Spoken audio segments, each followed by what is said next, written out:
really great mind yoga session. This client came in experiencing anxiety at work.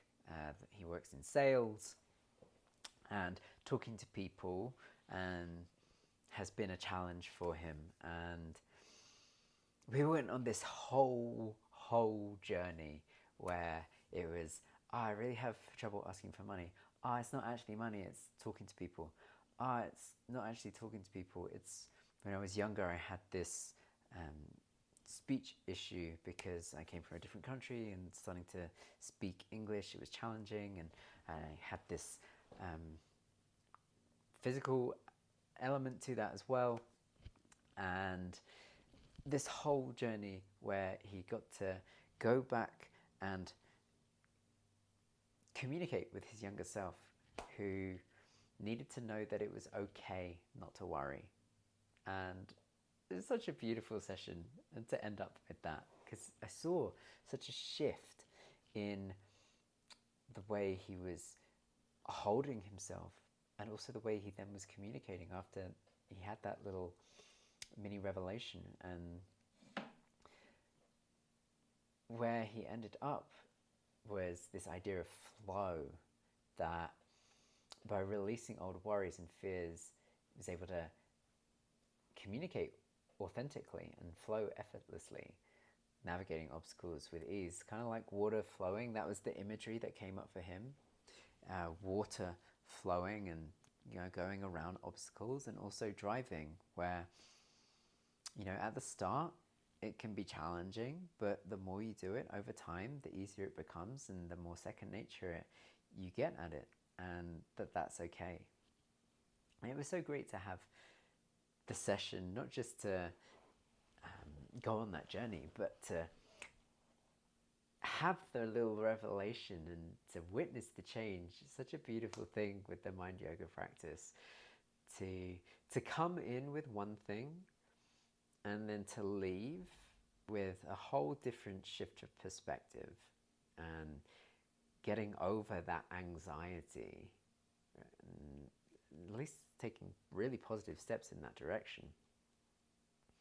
And the stories around that, and that's kind of the what I want to tie into this is, from a tantric point of view, we have these stories that we hold. It's part of the construct of the ego, which is one of the aspects of the mind. If memory serves me correctly, I was learning about this morning, or relearning about this morning. The mind has three aspects: ego, discernment, and attention. Yeah, did you remember them? So ego is one of the aspects of the mind, and it's the collection of thought constructs, of stories, that creates the narrative of us based on our experiences growing up and all of the things that contribute towards creating that identity self. And what happens is we become overly attached to it and mistake our essence nature for that construct of ego. And for the stories, the samskaras, the mental impressions that we carry because of the trauma of the past. And because of that, we end up limiting ourselves. We install, whether at a young age, typically, or at later life, a program, some coding, if you will, as to how to navigate situations. Because at the time that program was installed, that was what was effective for us at keeping us safe, at dealing with it in the best way that we knew how. But what happens is, because that program's installed, we repeatedly return to it. And at some point, we recognize that it's no longer serving us. And even though we know that, we struggle to actually update that programming. Because it takes one, navigation. This is what we do in mind yoga. I navigate with you to go through all of the obstacles to get to the root of the issue, so that you can actually replace that, or it be replaced at the foundation level. Because it's one thing going, yeah, I know it would be better for me to behave this way, but that doesn't actually create the change of behavior, because that's a very cognizant element or layer to it. And there are different layers of the word in Tantra. So there's the spoken word, and then there's thought, and then there is, I'm going to equivocate it to unconscious, and then beyond that, or below that, is the word, if you will, the purity of vibration, of expression, of divine expression, truth, if you will.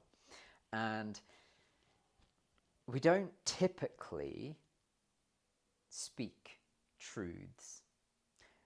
We sometimes mistake mental impressions at the subconscious layer for divine truth, because they're very close. They can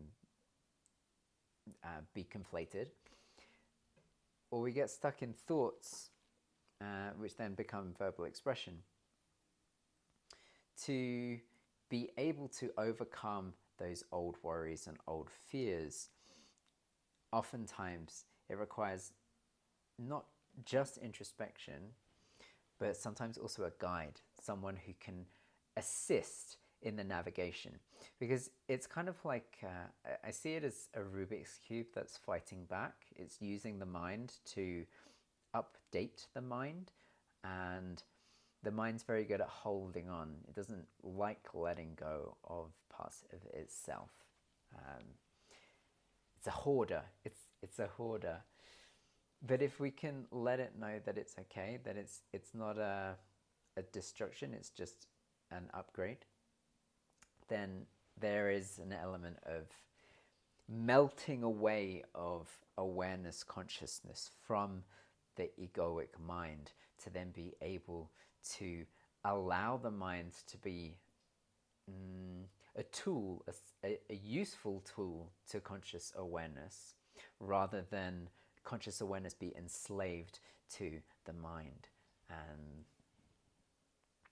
And so this is really interesting. It's so interesting how these thought constructs can create somatic or embodied responses. This person was experiencing very high, very, very high levels of anxiety when talking with people, and when at work, and when trying to do his job, because of this one story which was installed when he was about 5 years old, which said that it wasn't okay to express yourself and to ask questions and to communicate, because of all of the stuff that was attached. And so by getting to go back and to navigate through and go through all the dead ends, and oh, I thought it was this, oh, but it's not, it's kind of this, oh, but it's not this, but it's actually this, oh, it's this thing at the bottom. Okay, this is the root of the issue. Resolving that, and then every false story that's built on top can just tumble down, and it's the opportunity to rebuild up.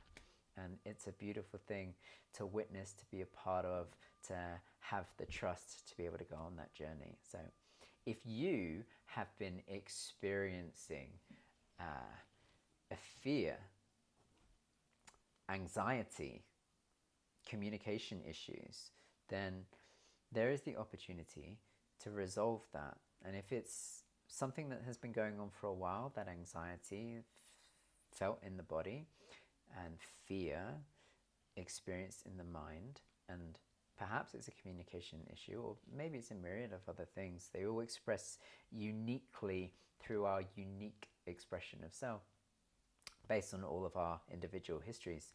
Then if you've tried things but it's not really working, or you're just ready to try something different, then an invitation to try Mind Yoga. There is a beauty to this practice, because it's the fusion of therapeutic techniques with ancient wisdom of tantric teachings.